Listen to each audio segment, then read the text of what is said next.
Ah, meu bem, se eu te dissesse o que aconteceu naquela sala escura, você talvez até desligasse esse vídeo agora, porque tem coisa que a gente passa na vida que nem novela mexicana inventaria. E olha que novela adora exagerar. Eu lembro como se fosse ontem. Eu ali, com o corpo tremendo, sentada naquela cadeira de madeira, e o padre Clemente na minha frente, com aquele sorriso que me gelava até o tutano. Ele dizia com a voz mansa: Irmã Cecília, hoje vamos trabalhar sua purificação de novo, minha filha. E eu só baixava a tua cabeça, porque naquela hora eu já nem sabia mais quem eu era, nem que dia era, nem o que era certo e o que era errado. Só sabia que doía, doía na alma. Mas calma, eu vou contar tudo, desde o começo, porque antes de virar esse pesadelo que eu vivi, o meu sonho era lindo.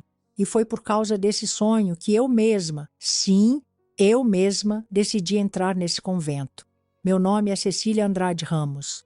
Hoje eu tenho 78 anos. Sou de São José do Rio Pardo, interior de São Paulo. Desde criança, eu sempre fui diferente das outras meninas da minha rua. Enquanto as vizinhas sonhavam com casamento, vestido de noiva, filhos, essas coisas de mulher que todo mundo falava que era o destino da gente, eu não. Eu sonhava era com o altar, com o hábito branco, com o véu, com o serviço a Deus. Minha casa era uma casa de fé. Meu pai, seu Joaquim, era homem de igreja. Não perdia uma missa, nem de dia santo, nem de domingo. Trabalhador, honesto, mas de um rigor que às vezes até assustava. Palavra dele era ordem. Minha mãe, Dona Lourdes, era a delicadeza em pessoa.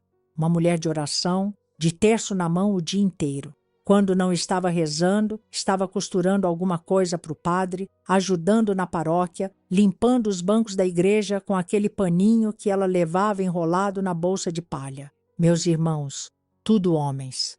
3. E todos seguindo a mesma linha. Estudar um pouco e trabalhar na lavoura com meu pai. Mas eu era a única menina, a caçula. E meu pai, mesmo sendo duro, tinha um jeito de olhar para mim como se eu fosse a parte mais pura daquela casa. Naquela época, a fé era o centro de tudo.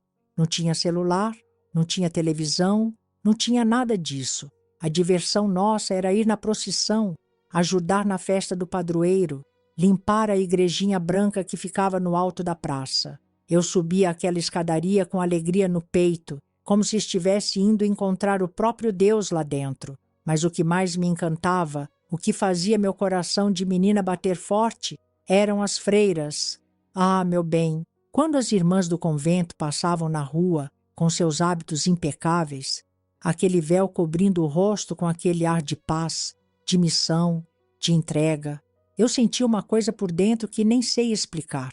Enquanto minhas amigas suspiravam pelos rapazes da cidade, eu suspirava quando via a irmã Matilde passando com aquele olhar sereno, sempre com um rosário na mão. Era como se ela fosse um anjo. Eu queria ser como ela, servir a Deus, me entregar de corpo e alma. Em casa, eu montava um pequeno altar no canto do meu quarto. Eu mesma bordava paninhos para colocar em cima, acendia uma vela, rezava o rosário sozinha, cantava os hinos que ouvia na missa. Minha mãe dizia: Cecília, minha filha, você nasceu com um pezinho no céu. Eu sorria e respondia: eu quero ser freira, mãe. Quero dar minha vida para Deus. No começo, ela só sorria, achando que era coisa de criança. Mas eu fui crescendo e o sonho só aumentava. Enquanto as meninas da minha idade aprendiam a bordar enxoval, eu pedia para o padre Clemente me ensinar mais das Escrituras. Eu lia a Bíblia com aquela sede de quem queria entender o plano de Deus para mim. Mas, meu bem, a gente pode ser pura, mas o mundo sempre vem tentar dobrar a gente. Quando fiz 13 anos, começaram as conversas em casa. Cecília, já tá moça. Logo, logo aparecem pretendentes. A filha da dona Cida casou com o rapaz da fazenda, homem bom. E eu ficava quieta, porque dentro de mim só existia um chamado. Um fogo que não era terreno. Eu queria o convento, queria o hábito, queria pertencer só a Deus. Na igreja, a irmã Matilde me incentivava. Dizia: Se é seu chamado, minha filha, não tema. Deus te prepara. Mas meu pai, o seu Joaquim, ele queria me ver casada, queria netos, queria um genro para ajudar na lavoura. A cabeça dele não entendia essa entrega total. Foi quando eu decidi que ia lutar pelo meu sonho. Eu precisava convencer minha família, mostrar que aquilo era a vontade de Deus para mim. Minha filha, é agora que a coisa começa a ferver, viu? Porque sonhar é lindo. Agora, convencer um pai feito o seu Joaquim? Isso sim, é uma novena que nem Santo Expedito dava conta de atender rápido. Eu já estava com 13 anos, bem naquele ponto onde todo mundo da cidade já começa a olhar para a menina e cochichar. Já está virando mocinha. Logo, logo aparece um bom partido. Como o povo gosta de meter a colher onde não é chamado. Tinha vizinha que parecia fiscal de útero alheio. E aí, Lourdes? Sua filha tá bonita. Já tem moço de olho? Minha mãe sorria amarelo. Sabia o que se passava dentro de casa. Porque desde que eu aprendi a falar quero ser freira, eu repetia isso mais que ladainha de procissão. O problema, meu bem, era o pai. Seu Joaquim era homem bom, trabalhador, mas teimoso, feito mula empacada. Na cabeça dele, mulher nascia para casar, parir e cuidar de casa. Ponto final. Cecília, minha filha, presta atenção, ele dizia sério. Casar é bênção de Deus. É o que a mulher foi feita para fazer. E eu só respondia baixinho. E as freiras, pai? Elas não são mulheres de Deus? Ele bufava. Fazia aquela cara de quem ia soltar um sermão de 2 horas. E soltava. Isso é coisa para a filha dos ricos que não precisa trabalhar. Você é filha de lavrador. Aqui ninguém tem dinheiro para sustentar convento, não. Se dependesse dele, eu já estava prometida para o filho do açougueiro, aquele bobalhão que mal sabia juntar 2 palavras. Só porque o pai tinha 2 cabeças de gado a mais que o nosso. Mas eu era danada. Fui, pouco a pouco, armando meu cerco. Quase como quem reza um terço. Com paciência e estratégia. Comecei a ajudar mais na paróquia. Varri salão, lustrei banco, costurei toalha de altar, aprendi a preparar hóstia. A cada dia, mais próxima das freiras. E a irmã Matilde sempre me puxava de lado. Deus coloca um fogo no coração de algumas, minha filha. E eu vejo o fogo em você. Aquilo me dava força. Meu pai só observava de canto. Primeiro achou que era fase. Depois começou a ficar ressabiado. Até que um dia, juntei coragem. Esperei o momento certo, no domingo à noite, depois da missa, quando ele estava sentado no alpendre, tragando o cigarro de palha. Cheguei devagar. Pai, falei com a voz mansa, que eu já sabia que era o tom que amolecia ele. Ele ergueu os olhos. O que foi, Cecília? Eu já tô com 13 anos, né? Ele franziu a testa. Já tá moça. Pois é. E como moça, eu já tenho clareza no coração. Eu quero servir a Deus, pai. Quero ser freira. Ele quase engasgou com a fumaça. Tossiu, ficou vermelho. Menina, você tá doida? Não, pai. Eu tô em paz com o chamado. Eu não quero casamento, não quero marido. Eu quero o convento. A mãe, que escutava da cozinha, saiu e ficou na porta, com os olhos arregalados. Cecília, mas eu continuei. Já que comecei, ia até o fim. Pai, o Senhor me ensinou a ser temente a Deus. O Senhor mesmo diz que a gente deve ouvir o que Deus fala no nosso coração, pois Ele falou no meu.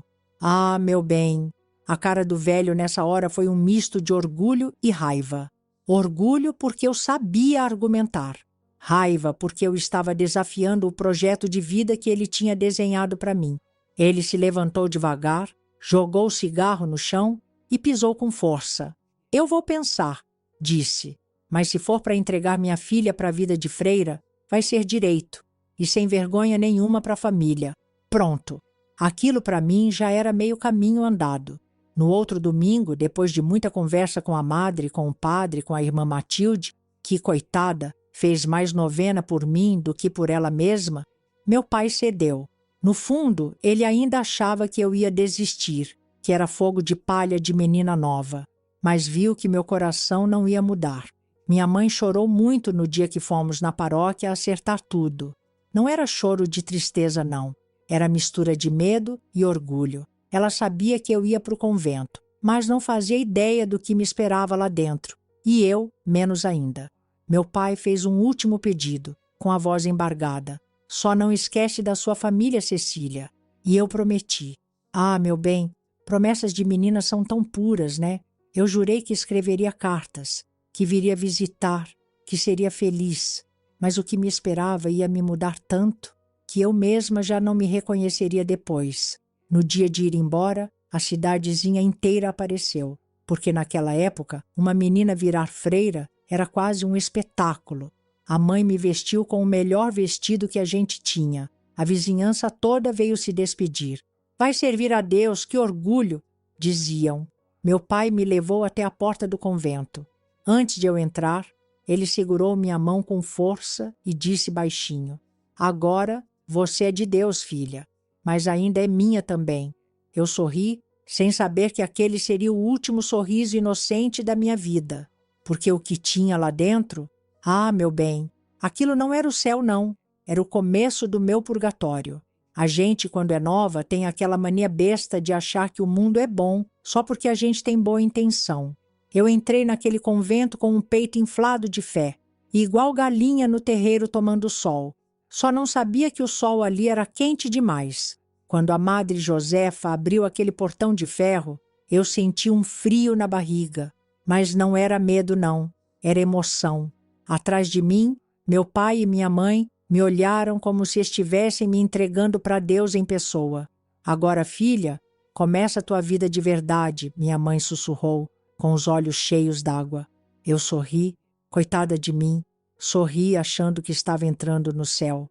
A madre me conduziu pelos corredores, já impondo aquele silêncio respeitoso que parecia pesar no ar. O barulho do meu sapato ecoava como se eu estivesse desfilando sozinha numa igreja vazia. Cada passo, uma mistura de alegria e um certo estranhamento. As outras noviças passavam por mim com os olhos baixos, mãos juntas. Algumas nem erguiam o rosto. Eu pensei, olha que santidade, que humildade. Ah, se eu soubesse que era medo disfarçado de devoção. Logo fui levada até o dormitório. 20 camas alinhadas, cada uma com um cobertor fino e uma bacia de esmalte para o asseio. A madre apontou. Essa é a sua irmã Cecília. A primeira noite foi um misto de ansiedade e gratidão. Eu nem dormi direito de tão feliz. Só rezava baixinho, agradecendo. No outro dia cedo, a rotina já começou. Acordamos com o sino antes mesmo do galo abrir o bico. Vigília, oração, jejum, disciplina, dizia a madre com aquela voz que parecia sempre em tom de sermão. As horas eram todas marcadas como se a gente fosse reloginho de corda. Acordava, rezava, trabalhava, comia pouco, rezava de novo, aprendia doutrina, mais oração e cama cedo. Mas veja bem, eu achava tudo lindo. Eu via naquilo um sinal de entrega. Foi aí, meu bem, que apareceu aquele que mudou o rumo da minha vida, o Padre Clemente. Um homem na casa dos 40, magro, sorriso fácil, sempre com um jeito de quem falava baixinho só para parecer humilde. Era o confessor das noviças e o diretor espiritual da casa. Quando me apresentaram a ele, logo estendeu a mão e segurou a minha com firmeza. Os olhos castanhos pareciam me atravessar. Irmã Cecília, ouvi dizer muito sobre sua vocação. É uma alegria recebê-la aqui. Eu, besta que só, fiquei toda orgulhosa. Obrigada, padre. Eu vim para servir a Deus com tudo que tenho. Ele sorriu daquele jeito que, hoje, eu sei bem o que significava. Mas naquela hora só enxerguei carinho. Nos primeiros dias, Padre Clemente me tratava como se eu fosse uma joia rara, sempre elogiando meu empenho, dizendo que sentia uma luz diferente em mim. Deus tem um plano grande para sua alma, minha filha, repetia. E eu acreditava. Claro que acreditava. Quem é que desconfia de um padre? Com o tempo, ele passou a me chamar com frequência para o tal acompanhamento espiritual, sempre no mesmo lugar, a pequena salinha ao lado da biblioteca. Tinha uma porta grossa, de madeira antiga, que ele fazia questão de trancar. Dizia, para que possamos falar livremente sem interrupções, minha filha. Veja você, Se fosse hoje, a gente já desconfiava. Mas naquela época, minha cabeça só via pureza nisso. No começo, as conversas eram mesmo sobre fé, vocação, oração. Ele me fazia perguntas. Você tem pensamentos impróprios? Sente tentações? Algum sentimento mundano te perturba? Eu dizia que não. E ele elogiava minha pureza. Uma alma limpa como a sua precisa ser guiada com muito zelo, irmã Cecília. Com o passar das semanas, as perguntas começaram a mudar de tom. E quando era menina, sentia desejos de amor terreno? Algum rapaz da vila tentou cortejá-la? Eu ficava sem graça, claro, mas achava que era parte da orientação. E sempre vinha a mesma fala no final de cada conversa. Precisamos trabalhar sua purificação. As tentações podem vir disfarçadas, mesmo na alma mais santa. Aos poucos, ele começou a tocar meu ombro, fazer orações colocando as mãos sobre minha cabeça, depois nas costas. Tudo com um ar de quem estava me protegendo espiritualmente. Na minha ingenuidade, achava aquilo bonito, um zelo de pastor com sua ovelha. Mas ele ia avançando. Na semana seguinte, durante uma dessas conversas, enquanto eu falava de uma dificuldade com as regras de jejum, ele segurou minhas mãos por mais tempo que o necessário. Apertou devagar e olhou firme nos meus olhos. Irmã Cecília, o combate espiritual é duro, mas você é forte. Meu estômago revirou. Não de medo, mas de um desconforto que eu não sabia nomear naquela época. Eu saía dessas conversas sempre confusa. Pensava, será que estou pecando só de me sentir assim? Mal sabia eu, minha filha, que o pecado não estava em mim. Mas naquela fase, tudo ainda parecia cuidado espiritual. O pior mesmo ainda nem tinha começado, porque depois que ele viu que eu não reagia, que eu confiava, minha filha, aí ele foi cavando o buraco onde ia me enterrar por anos. Se eu pudesse voltar no tempo e dar uns tapas naquela menina boba que eu era, eu dava. Não por raiva, mas por pena mesmo. Pena da inocência, da cegueira bonita, mas perigosa. Padre Clemente já tinha me fisgado no laço da confiança. E eu, besta, achava que estava sendo cuidada como filha. Só que filha a gente protege, não suga. E o que ele fazia era sugar a nossa alma, bem devagarinho, como quem puxa linha de costura. Não era só comigo. E é aí que o peso começa, minha filha. Eu logo comecei a notar as outras meninas sendo chamadas também. Sempre as mais novas, sempre aquelas que tinham acabado de entrar. Sempre no mesmo esquema, acompanhamento espiritual, confissões prolongadas, orações de purificação. A irmã Beatriz, por exemplo, tinha vindo de outra cidadezinha. Tinha 14 anos, bonita, delicada, uma pele tão clara que parecia até feita de cera.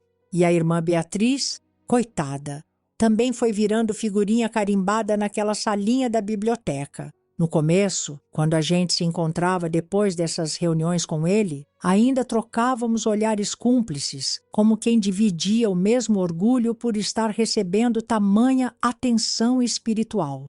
Mas depois o olhar dela mudou. A alegria que brilhava nos olhos foi sumindo. O sorriso já não vinha fácil. O rosto ficou murcho, meio apagado, a cabeça sempre baixa. E eu, ainda sem entender tudo, só pensava. Deve ser a dureza da rotina que está pesando. Como eu era burra, meu Deus. Os encontros com o padre Clemente começaram a mudar de tom. Agora ele já me tocava sem tanto disfarce. As mãos vinham nas minhas costas, depois escorregavam para o braço, depois desciam um pouco mais. Tudo com aquele ar de abençoar, como se estivesse canalizando a graça de Deus através de mim. E o discurso era sempre o mesmo. Não tenha medo, minha filha. Essas provações fazem parte da entrega total. O inimigo sempre vai tentar te confundir. Mas aqui, sob meu cuidado, você está segura. E eu, com os joelhos juntos, as mãos suadas, tentava não tremer. Eu queria gritar, mas achava que era eu quem estava errada, porque ele dizia, com a maior calma do mundo, a vergonha não vem de mim, filha, vem da tua carne que ainda resiste à purificação. Quanto mais você confiar, mais forte ficará na fé. Ele usava Deus para legitimar o que fazia minha filha. Mas não parava aí, não. Outras meninas começaram a sumir mais cedo do refeitório. Outras desapareciam do coral, sempre chamadas pelo padre para orientação. Tinha a irmã Lourdes, de 15 anos, magrinha, que vivia com os olhos inchados. Eu cheguei a perguntar para ela: "Tá tudo bem, Lourdes?" E ela, num fio de voz: "Tô sim, irmã. É só o jejum." Mentira, era o pavor. O mesmo que eu sentia. O que a gente não podia falar, o rosto gritava. Mas quem ia acreditar na gente? Quem é que ousava levantar suspeita contra o homem de batina? Contra o representante de Deus? E a Madre Josefa? Ah, aquela velha fingia não ver. Ela sabia, eu tenho certeza que sabia, mas virava o rosto, porque para elas, manter a ordem no convento era mais importante do que proteger as meninas. O esquema era organizado, minha filha. Ele pegava cada uma de nós aos poucos. Não atacava de uma vez. Ia preparando, adoçando o ouvido, mexendo com a mente, bagunçando a fé. Ele chamava de testes de obediência. E sempre dizia: a verdadeira serva de Deus aprende a se despir do próprio orgulho e entregar tudo nas mãos do seu guia espiritual. Sabe o que é pior? A gente acreditava. A gente se achava culpada. Se eu sentia nojo, achava que era fraqueza minha. Se eu tremia, achava que era o demônio me tentando. Ele era bom, minha filha. Não bom de alma, bom de manipular. Teve um dia que eu não aguentei. Saí da salinha com as pernas bambas, sentei num banco do jardim e chorei baixinho, com medo de alguém me ver. Foi quando irmã Beatriz sentou ao meu lado, também com os olhos vermelhos. A gente não precisou dizer nada. O silêncio entre nós dizia tudo. Um silêncio de quem está sendo devorado pelo mesmo monstro e não pode nem gritar. Eu só sussurrei: "Ele também?" Ela mordeu o lábio e balançou a cabeça, afirmando. E foi nesse dia, minha filha, que eu percebi que o inferno não era só meu. Era um convento cheio de anjinhos arrancando as asas sem ninguém escutar. Se eu pudesse te descrever o que era aquele convento, minha filha, eu diria que era um matadouro de alma, porque o corpo a gente até carregava, mas a alma ia sendo espremida igual bagaço de cana. Tudo ali virou um grande jogo de tortura disfarçado de fé. O tal do amor a Deus, que eu achava que era coisa bonita, virou moeda de troca. E o preço era o nosso sofrimento. O padre Clemente já não se preocupava mais em fingir zelo. Agora, qualquer coisa virava motivo para punição. Bastava uma de nós olhar para o lado na hora errada, respirar mais alto ou simplesmente não mostrar a humildade suficiente. E pronto, estava decretado o castigo. E os castigos, minha filha, não eram pouca coisa. Começavam com horas intermináveis ajoelhadas no chão de pedra da capela. Não era ajoelhar e rezar, era ajoelhar e ficar imóvel. Quem tremesse ou desequilibrasse recebia uma régua da Madre Josefa, aquela que fazia questão de lembrar que Deus molda a fé pelo sofrimento. Tinha dias que a pele do joelho abria de tanto ficar pressionando aquela pedra gelada. O sangue escorria devagar, misturado com a poeira do chão. Mas ninguém podia reclamar. Reclamar era mais um pecado. E pecado, naquele convento, só se pagava com mais dor. A comida, se é que a gente pode chamar aquilo de comida, era outro instrumento de controle. Tinha dia que a refeição era um pedaço de pão duro, que a gente precisava dividir. A sopa era só uma água morna com cheiro de legumes, que não viam o sol fazia tempo. E quando o padre decidia que o jejum seria completo, ficávamos 2, 3 dias só com um gole de água de vez em quando, porque, segundo ele, a fome purifica o espírito. As meninas começaram a definhar, de verdade. Eu mesma vi algumas desmaiarem no pátio, caindo feito boneca de pano. A irmã Beatriz, lembra dela? Pois foi uma das que mais sofreu. Trancaram ela 3 dias sem comer, porque disseram que o olhar dela trazia vaidade. No 4º dia, caiu dura na escada e bateu a cabeça. Nem a madre correu para socorrer. Ficou só com aquele olhar frio e disse na maior tranquilidade que Deus chama quem ele julga fraco. O pior, minha filha, nem era a fome ou o joelho estourado. Era o que vinha à noite. Depois das orações finais, quando o convento inteiro mergulhava num silêncio que mais parecia um cemitério, o padre começava as visitas nos dormitórios. Ele entrava sempre do mesmo jeito, devagar, com aquele sorriso calmo, como se estivesse ali só para ver se todas dormiam em paz. Só que as mãos dele não iam só para o crucifixo. Vinham para as nossas cabeças, depois costas, depois mais baixo, sempre com aquela conversa nojenta de que precisava libertar o corpo dos desejos ocultos. Ele dizia que a carne era fraca e que só através dele é que a gente conseguiria se livrar dessas tentações. Tocava cada parte do nosso corpo com a maior tranquilidade, como se fosse médico da alma. A primeira vez que ele fez isso comigo, eu não entendi. Na minha inocência, achei que era mais um teste de fé. Quando ele começou a demorar demais com as mãos em mim, o estômago embrulhou. Eu queria recuar, mas fiquei paralisada. Ele percebeu e disse com aquela voz baixa: "Não tenha vergonha. O inimigo tenta te confundir. Eu estou aqui para te ajudar." A vontade era sair correndo, gritar, quebrar tudo. Mas eu não conseguia nem mexer os pés. E o medo, minha filha, o medo imobiliza qualquer coragem. E se alguém ousasse recusar, vinha o castigo maior, o quarto escuro. Esse era o verdadeiro terror do convento.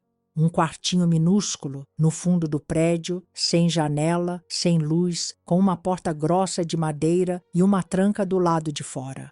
Ali dentro não entrava ninguém, só saía quando a madre decidia. Quem era jogada lá ficava dias no breu total, com um balde d'água podre e nada para comer. Só a própria respiração e o cheiro de mofo para fazer companhia. Eu mesma fui para aquele quarto 3 vezes. A primeira porque chorei depois do toque dele. A segunda porque ousei virar o rosto na hora que ele vinha. E a terceira porque desmaiei no refeitório, de fraqueza, e me acusaram de querer chamar a atenção dos irmãos de fé. Lá dentro, no escuro, a cabeça da gente vira uma confusão. Você começa a pedir perdão até pelo que nunca fez. Implora para Deus tirar o peso do seu corpo. E quanto mais pede, mais acha que merece o castigo. Era uma lavagem que corroía o pouco que ainda restava da gente. Às vezes, eu escutava as outras chorando baixinho, trancadas nos outros quartinhos ao lado. Gemidos, preces, sussurros de desespero, tudo abafado pela escuridão, enquanto do lado de fora a madre fazia suas ladainhas e o padre continuava purificando as que ainda sobravam. A irmã Lourdes, essa perdeu a fala depois de sair dali. Nunca mais disse uma palavra. Virou um vulto, uma sombra que obedecia a qualquer ordem sem questionar, sem piscar. Só andava, respirava e obedecia. Foi engolida viva. E o padre seguia firme, com o mesmo sorrisinho. Dizia que estava nos preparando para o céu.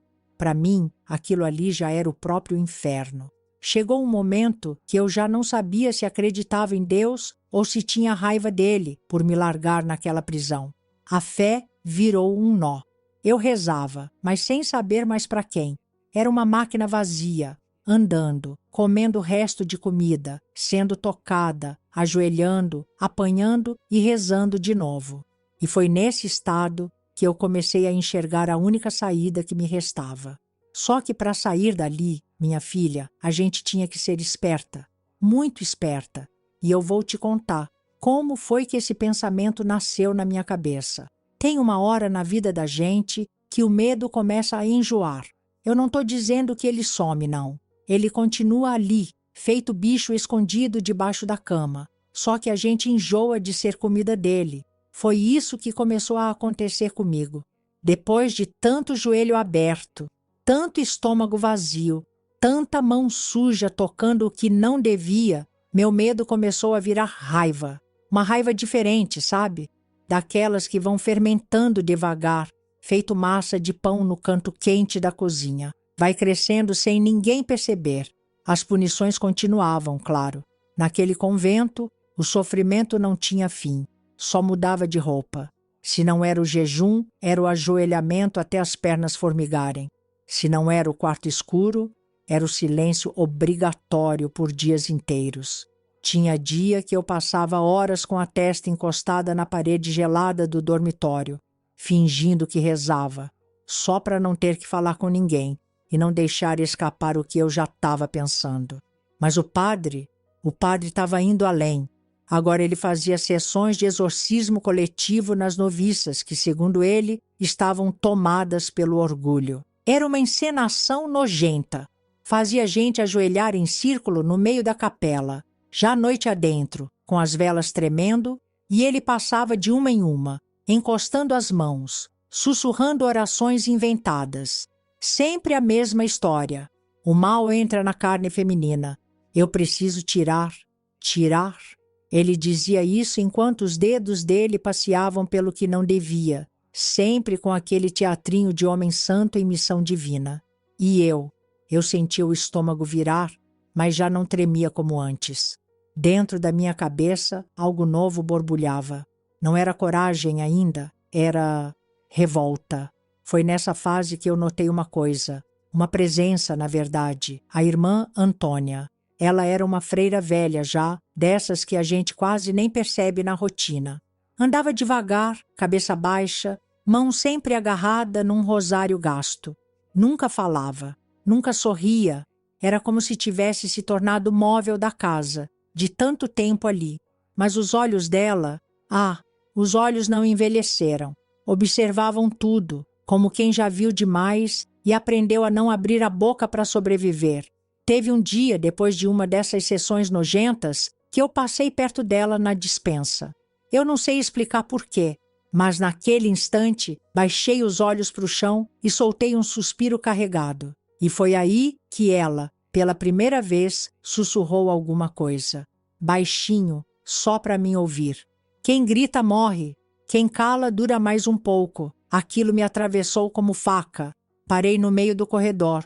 Quase perguntei o que ela queria dizer, mas ela já tinha virado e sumido na sombra do convento. Nos dias seguintes, comecei a prestar mais atenção nela. Ela parecia sempre saber onde o padre ia estar. Sumia dos corredores nas horas certas. Nunca era chamada para as orientações espirituais. Nunca estava na roda dos exorcismos e a madre fingia que ela nem existia. Foi quando me caiu a ficha. A irmã Antônia sobreviveu tantos anos ali não foi porque era a mais santa. Foi porque aprendeu o jogo. Se escondeu. Virou invisível. Mas eu já não conseguia mais me esconder dentro de mim.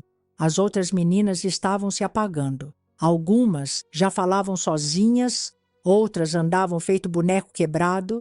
Eu via o fundo do poço chegando para cada uma e sabia que o meu não estava longe. A cabeça começou a criar as perguntas que antes eu tinha medo de pensar.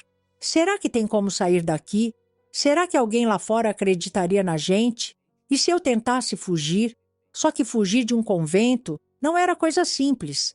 Não era como escapar da casa dos pais.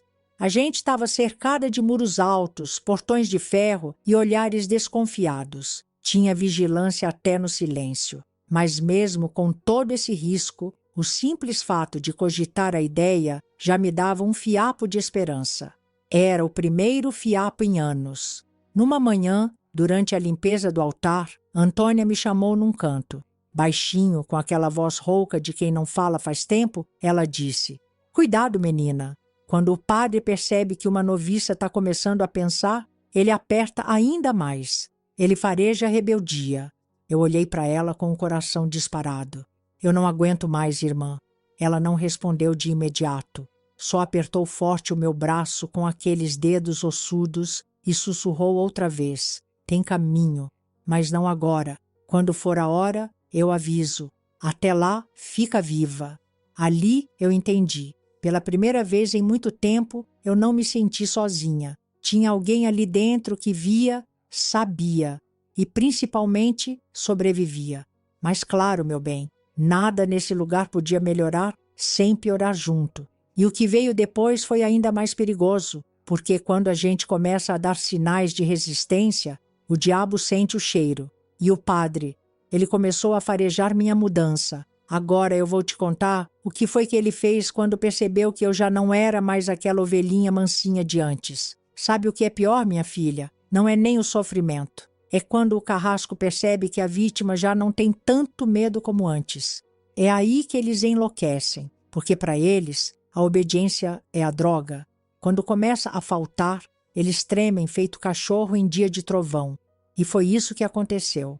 Padre Clemente começou a farejar minha mudança. Eu ainda andava, rezava, fazia o que me mandavam. Mas já não baixava mais a cabeça com tanta facilidade. O olhar endureceu. A alma já não se dobrava tão fácil. E isso, para ele, era insuportável. As punições logo mudaram de cara. Agora já não era mais aquele mesmo esquema de castigo coletivo, jejum, ajoelhamento igual para todas. Agora era só comigo. Ele começou a criar provas especiais para minha fé, como ele dizia. Primeiro, vieram os jejuns exclusivos. Enquanto as outras tinham ao menos aquele caldo ralo e o pão duro, eu ficava sem nada por dias. Água, só um copinho pequeno de manhã. Diziam que era para eu purificar o orgulho que crescia em mim. Depois, me tiraram das tarefas comunitárias. Não podia mais ajudar na limpeza, na cozinha, nem sequer na horta. Me isolaram como se eu fosse uma leprosa da fé. Eu sabia o que era aquilo. Era para me quebrar na solidão. Mas o pior mesmo foi quando o padre inventou as sessões privadas. Ele me chamava para confissões exclusivas, quase toda noite, sempre naquela salinha apertada com a porta trancada, o cheiro de madeira velha e as velas quase apagadas. Ele sentava na minha frente com aquele mesmo sorriso podre que eu já conhecia e começava: Irmã Cecília, o espírito da desobediência já pousou sobre você. Eu sinto. Acha mesmo que pode enganar a casa de Deus? Eu não respondia. Só olhava fixo na ponta dos meus próprios sapatos, tentando não vomitar de nojo. Ele apertava o terço na mão, chegava mais perto com a voz cada vez mais baixa. Não adianta lutar, minha filha. Eu sou a ponte entre você e o Criador. Eu posso te libertar ou te condenar. Só depende da tua entrega. Nessas horas, o ar daquela sala parecia mais pesado que chumbo. Eu tentava respirar fundo, repetia na cabeça as palavras da irmã Antônia. Fica viva. Era o que me mantinha de pé. Mas o padre não parava. As mãos vinham devagar, como sempre vinham. Primeiro no ombro, depois nas costas. Quando começavam a descer, eu me encolhia, mas sem reagir bruscamente. Porque se eu reagisse, aí o castigo seria outro. Ele não me estuprava, não naquele momento, não do jeito que as pessoas acham que é. Era pior, era um estupro da mente, da dignidade. Um tipo de violência que só quem já passou entende. Ele queria me ver morta por dentro, obedecendo com o corpo enquanto a alma apodrecia. Depois dessas sessões, eu saía da salinha com o estômago embrulhado, a pele ardendo de repulsa e a cabeça latejando de ódio. E como se não bastasse, o convento inteiro começou a me tratar como um aviso ambulante. A madre Josefa fazia questão de falar alto nas refeições. Que as demais irmãs vejam no sofrimento da irmã Cecília o exemplo do que acontece com quem alimenta o orgulho. As outras noviças baixavam os olhos. Não era por desprezo a mim, era por medo de serem as próximas. Cada uma se agarrava à própria sobrevivência, e eu não as culpo. Mas eu não ia desistir. O que antes era fé, agora virou teimosia. Não era nem mais por mim. Era pela memória da menina boba que eu fui ao entrar naquele lugar achando que ia servir a Deus. Foi durante um desses dias que a irmã Antônia me puxou no corredor dos fundos, de novo naquele sussurro que só ela sabia usar. Eles vão tentar quebrar sua cabeça agora, não mais o corpo. A maioria cai aqui. É na mente que eles vencem. Aguenta. Eu só consegui perguntar quase sem voz. Até quando? E aí, pela primeira vez, ela falou algo que mudou tudo. Até eu dizer a hora certa. E essa hora está perto. Eu não dormi naquela noite. O estômago embrulhado não era só de fome. Era de um medo novo. Medo misturado com esperança. E esperança, naquele convento, era um negócio perigoso. Só que o padre percebeu. Não sei se ele leu nos meus olhos, no jeito de andar, ou se foi o próprio demônio que o aconselhou, mas ele percebeu. Foi quando veio o golpe mais sujo de todos. Ele começou a espalhar que eu estava possuída. Sim, minha filha, ele montou o espetáculo final. Me acusou de ser um instrumento do diabo, de estar corrompendo a santidade das outras noviças. Agora eu era o inimigo interno. E aí sim, o verdadeiro terror começou. Até o próprio medo cansa, viu? Quando a dor vira rotina, o que sobra é o risco da gente perder a cabeça de vez. E foi nessa fase que eu entendi. O padre Clemente não queria mais só me torturar. Agora ele queria me apagar, sumir comigo como se eu nunca tivesse existido. Porque o pior inimigo de um monstro como ele não é quem grita, é quem continua de pé. Ele já não tinha mais paciência com minha resistência. Eu não me quebrava como as outras. Não me apagava como a irmã Lourdes. E isso, para ele, era afronta. Então, ele resolveu mudar o jogo. Começou pelas palavras venenosas. Num domingo, depois da missa, ele chamou todas as freiras no pátio central. Nunca tinha feito isso antes. Estávamos todas de pé, em fila, sob aquele sol quente batendo na cabeça. Eu já senti o estômago embrulhar antes dele abrir a boca. Ele ficou ali, com a batina impecável, o terço pendurado no dedo, o rosto de falso santo, e disse em voz alta: Minhas filhas, nosso convento enfrenta uma sombra que tenta contaminar a pureza desta casa sagrada. O inimigo infiltra serpentes em nosso meio, e precisamos cortar a cabeça da serpente antes que o veneno mate todas as almas. As meninas começaram a trocar olhares, umas segurando o choro, outras de olhos arregalados. Eu fiquei ali, imóvel, como quem já sabia de onde o golpe viria. E veio. A irmã Cecília está sendo instrumento dessa corrupção. Ela não luta mais contra o mal. Ela o abriga. Foi como uma sentença de morte pública. As outras começaram a se afastar de mim instintivamente, feito galinha fugindo de cobra. Nem era porque me odiavam. Era medo de serem vistas perto da pecadora. A madre, claro, só assentia. Ela já não me olhava fazia tempo. Virou cúmplice calada. E foi nesse dia que começou o segundo ciclo de tortura. O isolamento social completo. Agora ninguém podia mais falar comigo. As outras noviças tinham ordem expressa para me vigiar, me delatar caso eu tentasse qualquer coisa suspeita.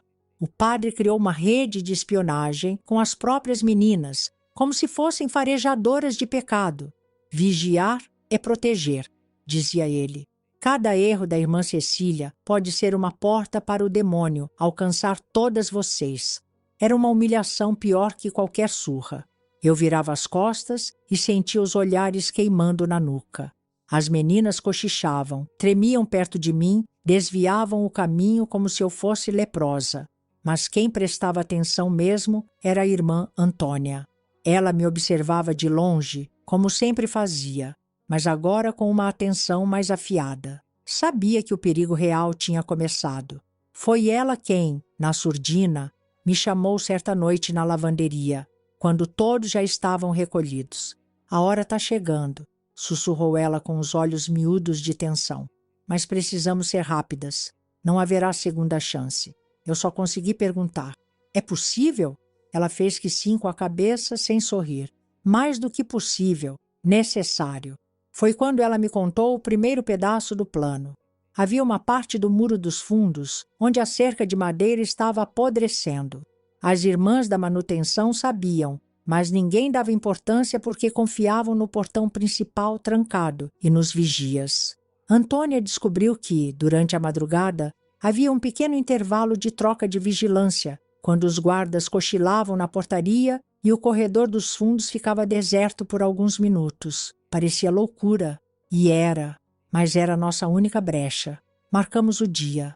Por uma semana inteira, eu mal consegui dormir. Cada ruído no corredor me fazia suar frio. O medo agora não era mais de ser tocada. Era de ser morta. Por que, minha filha? Nessa altura, a coisa já não era mais sob controle. O padre tinha decidido que era eu ou ele. E eu só percebi o tamanho do buraco quando, 3 dias antes da fuga, escutei por acaso a conversa dele com a madre Josefa atrás da porta da sacristia. Ela não vai mais ceder, madre. Ele falava com a voz baixa, mas com aquele veneno escorrendo. O próximo passo é simples. O jejum total. Trancada. Sem água, sem comida. 3 dias. Se for da vontade de Deus, ela resistirá. Se não, o Senhor a levará. Era isso. Ele ia me matar de fome, no escuro. E ninguém ia dar por falta. No convento, essas coisas sumiam fácil. Sempre arrumavam uma desculpa. A irmã adoeceu e foi transferida para a recuperação num mosteiro distante. E nunca mais ninguém via. Naquela noite, eu chorei, escondida na cela. Mas não era mais choro de desespero. Era um choro de nojo, de raiva, de indignação com tudo que eu tinha acreditado. Eu repeti para mim mesma: ou eu saio daqui, ou eu morro tentando. O plano estava armado.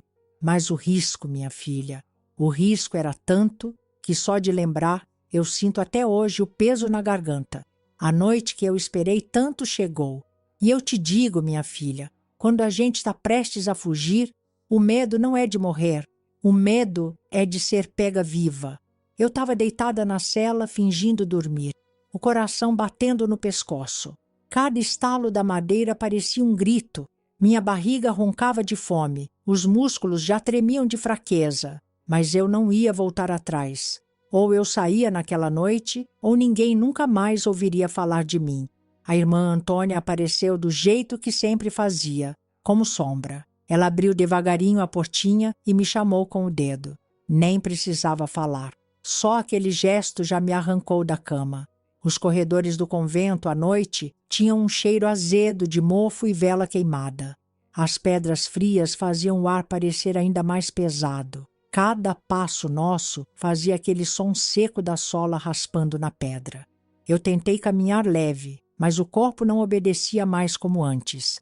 As pernas tremiam por fraqueza e pelo pavor de escorregar. Passamos por trás da cozinha. As panelas penduradas balançaram um pouco com o vento e eu segurei o ar no peito, com medo do barulho. Antônia fez sinal para eu abaixar. Nos encolhemos atrás de uns barris, bem no canto da despensa. O relógio da capela tocou 00:30. Era a nossa janela. Os guardas da portaria sempre cochilavam depois da última vigília. Só que aquela noite não era qualquer noite. Qualquer falha e seria o fim. Seguimos. Cada metro parecia 1 quilômetro. A cabeça latejava. Meus olhos ardiam de tanto esforço para enxergar no escuro. O corredor dos fundos dava direto para o pátio onde ficava o tal buraco na cerca podre. A gente já conseguia sentir o cheiro da madeira úmida quando escutamos o que não queríamos ouvir. Passos. Não era passo firme, era passo arrastado. O guarda, que devia estar dormindo, resolveu fazer ronda fora de hora. Nos jogamos atrás de uma mureta baixa de pedra. O vigia passou a poucos metros segurando por lampião. A luz tremulava, desenhando sombras na parede.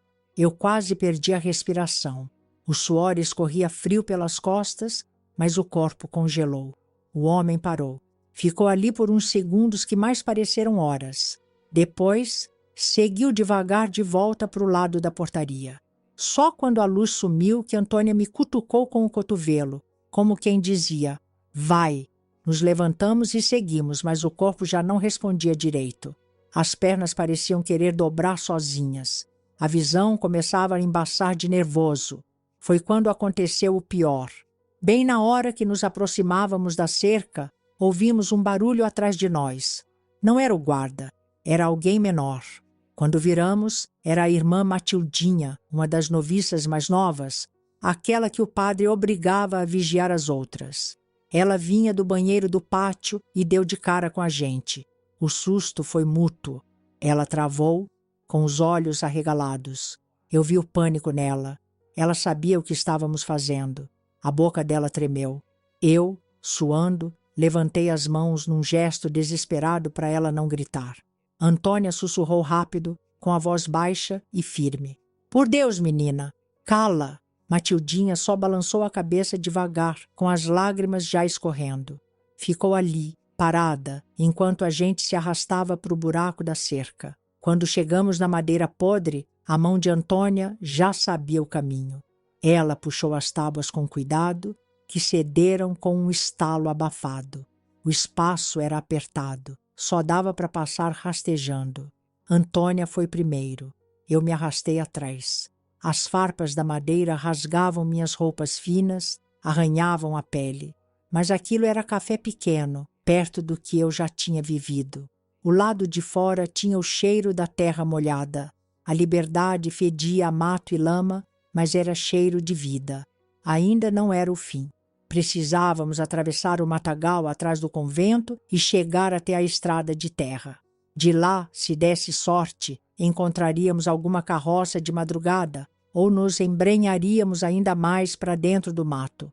Mas o importante era, estávamos fora dos muros. Enquanto a gente corria, trôpegas, pelo meio do mato, eu sentia o coração disparar com uma mistura de pavor e alívio. A fuga foi por um fio frágil que poderia ter arrebentado a qualquer segundo. Atrás de nós, o convento ainda dormia, por enquanto. Mas o amanhecer não ia perdoar nossa ausência. E o que aconteceu no dia seguinte? Ah, meu bem, aí foi o verdadeiro caos. E se você chegou até aqui, não se esqueça de se inscrever no canal, deixar o seu like e de me dizer de onde é que você está me assistindo. Minha filha, tem gente que pensa que o pior é escapar da prisão. Não é. O pior vem depois que você pula o muro e descobre que o mundo lá fora também quer te engolir. Quando eu e a irmã Antônia passamos por aquela cerca podre e sentimos a terra nos pés, parecia que a alma até voltava para o corpo. Mas foi por um segundo só. A liberdade verdadeira ainda estava bem longe. A noite ainda nos cobria, mas o céu já dava sinais de que logo o sol ia espiar por cima do morro. E o dia seria o nosso pior inimigo. Com o clarão ia ficar impossível se esconder. As pernas tremiam, o corpo pedia para parar, mas a cabeça só gritava uma coisa: vai! Nos embrenhamos pelo mato alto, atrás do convento. Ali não tinha estrada batida, era matagal bruto. Galhos cortavam o rosto, o capim enroscava na saia. Espinhos arranhavam as pernas. Cada passo era uma luta. A irmã Antônia, mesmo velha, ia na frente, firme. Parecia que o medo tinha virado motor nela. Eu, com o corpo já moído de fome e castigos, vinha atrás, tropeçando, quase desabando. O dia clareou devagar. Quando o primeiro raio de sol bateu, ainda estávamos no meio do mato, sem rumo certo. Só sabíamos que tínhamos que nos afastar o máximo possível dos muros malditos daquele convento. Foi quando ouvimos ao longe o sino tocando. Não era o toque da primeira oração, era o alarme. Eles já tinham descoberto. Eu até parei de respirar na hora. Antônia me puxou pelo braço e seguimos, nos arrastando por uma pequena grota de terra, tentando sumir do campo de visão. Não demorou muito para começarem as buscas. Ouvimos os latidos primeiro. Eles soltaram os cães. Depois, os gritos dos guardas. Espalhem-se! Revistem tudo! As rebeldes estão soltas! Chamaram homens da vila, vizinhos fiéis à igreja. O padre Clemente não perdia tempo. Não queria só nos buscar. Queria nos caçar como se fôssemos bichos fugitivos. A floresta virou uma ratoeira viva. Passamos horas escondidas num buraco de erosão, quase deitadas na lama segurando a respiração. O cheiro era azedo, de terra molhada e medo. Os homens passavam perto, falando alto com os cães farejando. Elas não podem ter ido longe. Padre disse que se acharem, tragam vivas. Ele mesmo vai purificar. Purificar, minha filha. Até hoje eu tenho nojo dessa palavra na boca daquele monstro. O dia inteiro foi um jogo de morte. A cada barulho de galho pisado, eu sentia o coração sair pela boca. As horas passavam lentas, como se o tempo estivesse zombando da gente. Quando a noite caiu de novo, sabíamos que não aguentaríamos outro dia igual. Sem comida, sem água, com o corpo quase desabando, não ia demorar para sermos encontradas, ou simplesmente cairmos no chão feito boneco de pano. Foi aí que a sorte, ou Deus, ou sei lá quem, resolveu dar um fiozinho de ajuda. Lá pelas tantas da madrugada, enquanto rastejávamos de novo pela beirada de uma estradinha de terra, encontramos um velho conhecido da irmã Antônia, um homem simples, camponês da região, chamado seu Vicente. Ele quase infartou quando nos viu saindo do mato, sujas, rasgadas, parecendo duas almas penadas. Levantou o lampião devagar, assustado. Pelo sangue de Cristo! O que estão fazendo aqui? Antônia, com a voz fraca, mas firme, respondeu. Vicente, me ajuda. Se o padre souber que você nos viu, você também está morto. O homem olhou para os lados, limpou o suor da testa, coçou a barba mal feita, não perguntou muita coisa. Só falou baixo. Venham. Nos levou por uma trilha atrás do milharal e nos escondeu num antigo paiol abandonado. Era um buraco velho, fedido, cheio de feno podre, mas naquele momento era o melhor palácio do mundo. Ali ele nos deu o primeiro gole d'água em quase 2 dias. Eu senti a garganta rasgar com a água descendo. Era como se o corpo não soubesse mais como engolir. Depois, um pedaço de pão velho. Eu comi como se fosse banquete. Seu Vicente era daqueles homens que sabiam muito mais do que falavam.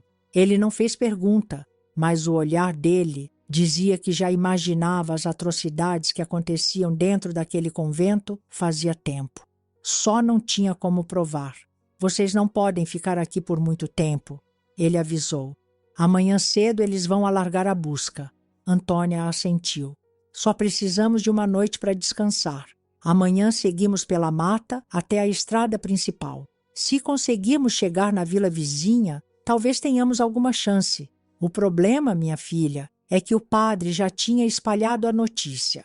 Ele era respeitado, tinha aliados. Não era só o convento atrás de nós.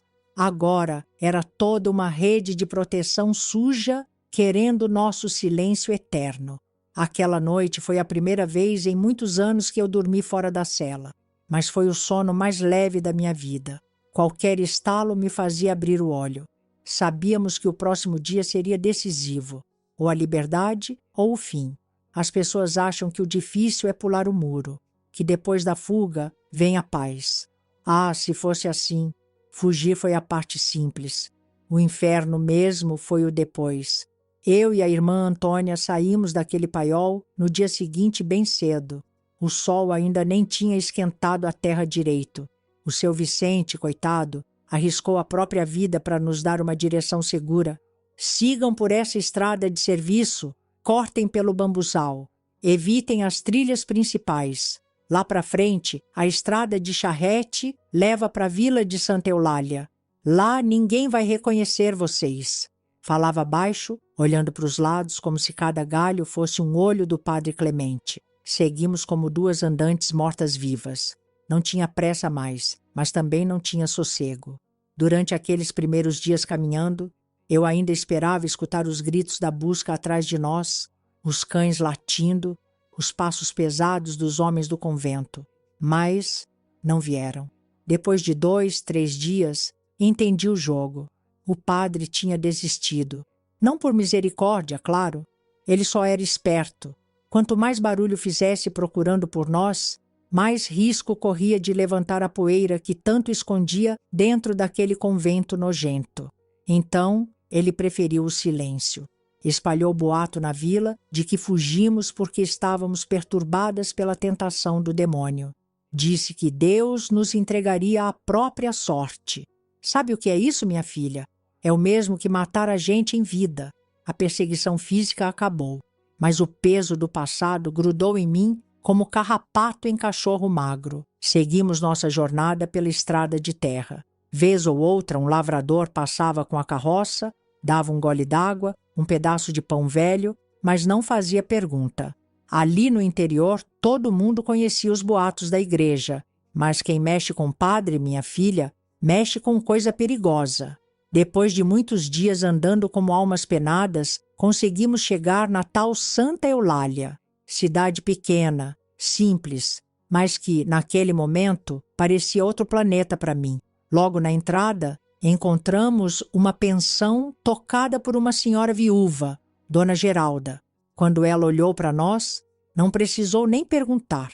As roupas rasgadas, o olhar vazio, o cheiro de medo grudado na pele, ela entendeu tudo só de bater o olho. Levou a gente para um quartinho dos fundos e disse só isso.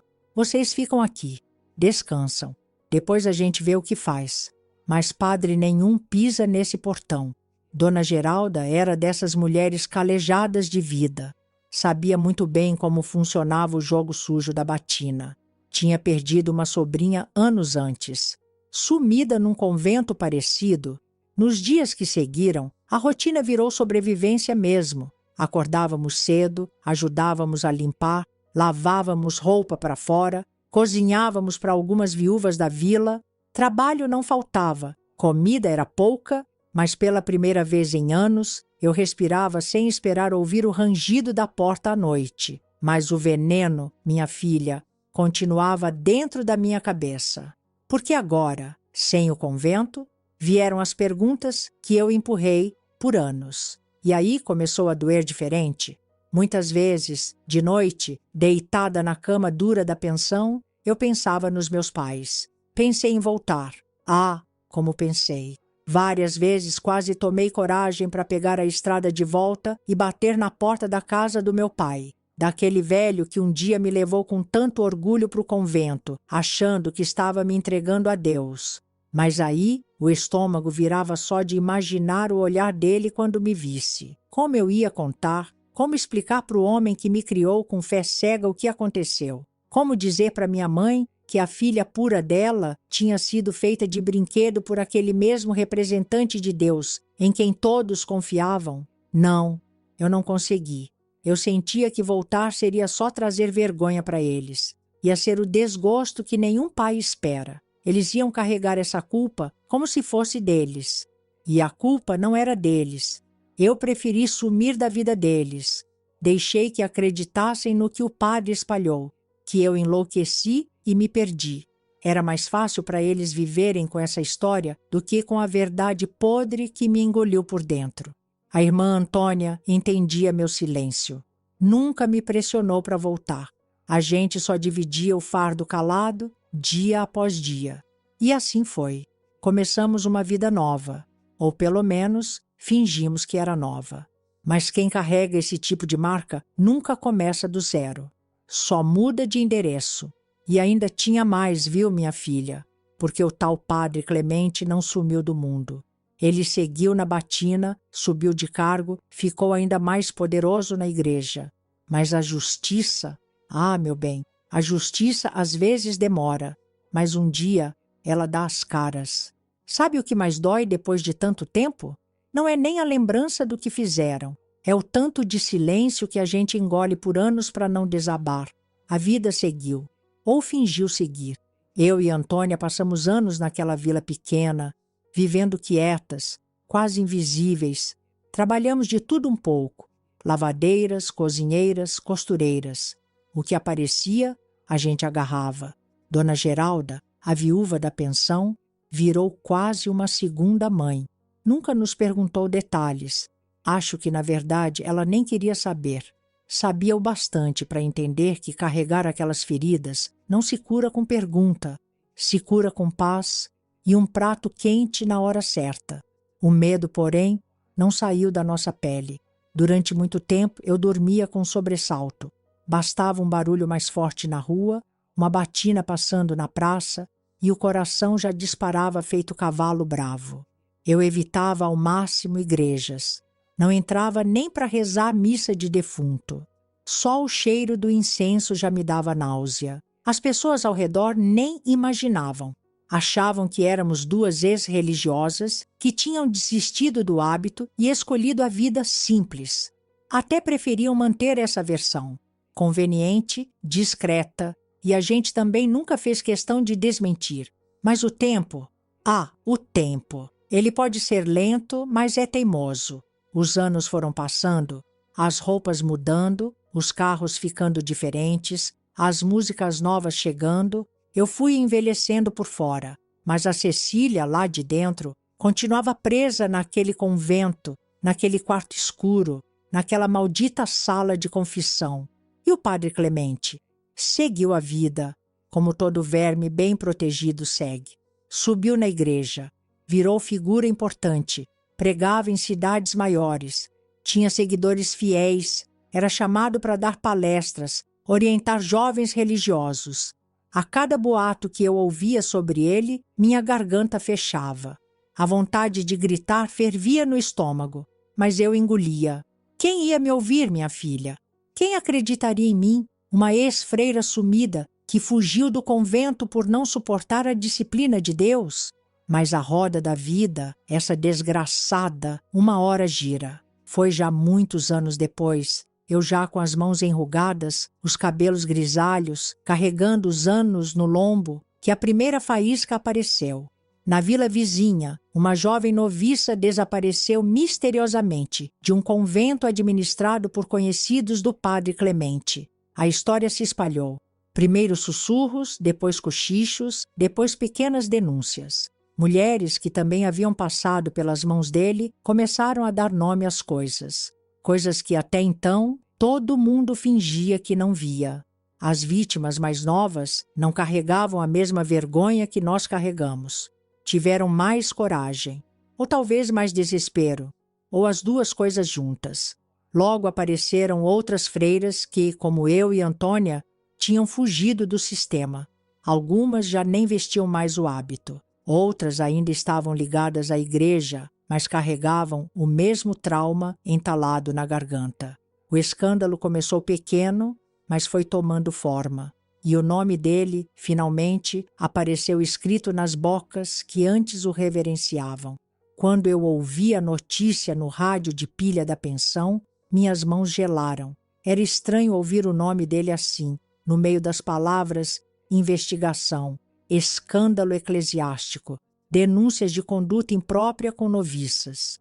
Impropriedade, minha filha. Olha o eufemismo bonito que usavam para não dizer o que ele fazia de verdade. Eu ouvi a notícia quieta, com as mãos cruzadas no colo, a cabeça baixa. Dona Geralda entrou no quarto e me viu naquela posição. Não disse nada. Só colocou uma xícara de café ao meu lado, porque quem conhece a dor da gente não precisa perguntar. Antônia, sentada na poltrona, encostada na janela, soltou um suspiro que parecia preso fazia 40 anos. Ele achou que nunca ia cair. Eu não respondi. Só fechei os olhos e senti uma coisa estranha. Alívio misturado com nojo, revolta misturada com paz. Porque não era vingança, não era alegria, era só o fim de um ciclo. Um ciclo que me corroeu a juventude inteira. Nos meses seguintes, o escândalo cresceu. Outras denúncias vieram. Alguns padres foram afastados, bispos tentaram abafar, a igreja fez nota oficial. Aquela palhaçada que eles sabem fazer quando o lixo começa a vazar pela tampa. Do padre Clemente, soube depois que foi retirado das funções públicas, por motivos de saúde. Saúde, minha filha. Outro jeito bonito de esconder vergonha. Nunca fui chamada para depor. Nunca me procuraram. E, para ser sincera, nem sei se eu teria conseguido falar. O que eu precisava já tinha acontecido. O nome dele, finalmente, carregava o peso da sujeira que ele espalhou na alma de tanta gente. Eu segui minha vida, ou o que sobrou dela. Antônia ficou comigo até os últimos dias dela. Morreu já bem velha, tranquila, numa dessas manhãs em que o céu tá azul demais, pro tanto de tristeza que a gente guarda no peito. E eu fiquei. Fiquei para contar essa história para você agora. Porque, minha filha, o silêncio que nos matou por dentro a vida inteira, hoje eu já não carrego mais sozinha. Agora você também sabe. Chegou no fim, né? Eu já nem sei há quantos anos estou sentada com esse peso nas costas. A idade foi subindo devagar e igual praga de roça. Quando a gente percebe, já está tomada. Hoje eu tenho meus 78 anos bem arrastados. O corpo anda meio torto, a vista falha, os dedos doem com o frio. Mas a memória, essa nunca me deixou em paz. Depois de tudo que eu vivi, eu segui a vida do único jeito que dava. De cabeça baixa, calada, carregando essa mala invisível que ninguém enxerga. Trabalhei muito, lavei roupa para fora, passei roupa de família rica, costurei enxoval para a filha dos outros casar, fiz comida em pensão de estrada. Dinheiro nunca sobrou, mas também nunca faltou o mínimo para botar um prato na mesa e uma coberta no inverno. Não casei, não consegui. Homem nenhum chegou perto o suficiente. Não é que não tenha aparecido gente boa. Até teve. Um ou outro lá no começo tentou conversar, puxar assunto, dar flor. Essas coisas que os homens fazem quando acham que mulher é terreno para plantar sonho. Mas eu não conseguia. O toque de mão já me travava. O cheiro masculino me embrulhava. A ideia de dividir a cama com alguém me gelava até o osso. Depois de um tempo, os pretendentes desistiram e eu agradeci. Preferi assim. Era menos doloroso explicar o inexplicável. Tive algumas amigas, dessas que o destino junta, porque entende que mulher sozinha precisa de ombro para apoiar. Gente simples, honesta, que não queria saber de passado, só de um cafezinho na varanda e uma prosa leve no fim da tarde. Mas, no fundo, a solidão sempre foi minha melhor companhia. Eu olhava as famílias na praça, as crianças correndo, as mães gritando para o menino descer do pé de manga e pensava, não era para mim, nunca foi. Meus pais, nunca mais vi, não tive coragem. A vergonha, mesmo depois de tanto tempo, ainda morava aqui no peito, pesada. Vez ou outra eu sonhava com eles, sonhos estranhos, confusos. Minha mãe me chamando para dentro de casa, meu pai sentado na cadeira de palha, mexendo o cigarro de palha entre os dedos, me olhando como quem pergunta, o que foi que aconteceu com você, filha? E eu nunca conseguia responder, nem no sonho. Antônia. Bom, Antônia foi minha irmã de alma até o fim.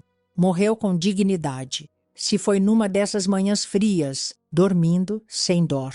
Eu estava ao lado dela, segurando a mão gelada, agradecendo em silêncio pela coragem que ela teve lá atrás. Sem ela, eu não estaria aqui. O escândalo na igreja, aquele lá, sumiu do noticiário depois de um tempo. Padre Clemente, nunca mais ouvi falar. Dizem que foi afastado, depois morreu velho, bem cuidado, com missa bonita para enterrar o canalha. A igreja sabe enterrar os seus, minha filha. Enterra com coroa de flores por cima, enquanto as podridões apodrecem embaixo da terra. Mas o que importa hoje não é mais ele. Ele já foi. O que sobrou fui eu. Fui eu e essas cicatrizes que não aparecem no espelho, mas queimam todo dia aqui dentro. Por anos eu não falei disso com ninguém. Engolia tudo, empurrava para debaixo do tapete. Era mais fácil dizer para as pessoas que eu tinha perdido a vocação e pronto. Todo mundo aceitava essa mentira confortável. Mas chega uma hora, minha filha, que o silêncio fica pesado demais. O peso já não cabe mais nas costas da gente velha. E foi por isso que eu resolvi contar. Contar para alguém ouvir, para alguém saber. Não é para buscar justiça. Essa aí ficou no caminho. Não é para buscar pena também. Eu não sou coitada. Eu sou sobrevivente. É só para deixar registrado. Porque quem escuta minha história pode até se chocar, pode até ficar com raiva, pode até chorar, mas pelo menos agora sabe. Agora isso não morre só comigo. E se você chegou até aqui, meu bem, eu te agradeço. Cada ouvido que escuta essa velha aqui é um pedacinho do peso que sai do peito. Eu não espero final feliz. Nunca esperei, mas sabe de uma coisa? O simples fato de ainda estar aqui, sentada, viva, falando, com 78 anos nas costas, depois de tudo, já é mais do que aquele convento queria de mim. E isso, minha filha, já é uma vitória. E se você gostou desse relato, não se esqueça de se inscrever no canal, deixar o seu like e de me dizer de onde é que você está me assistindo.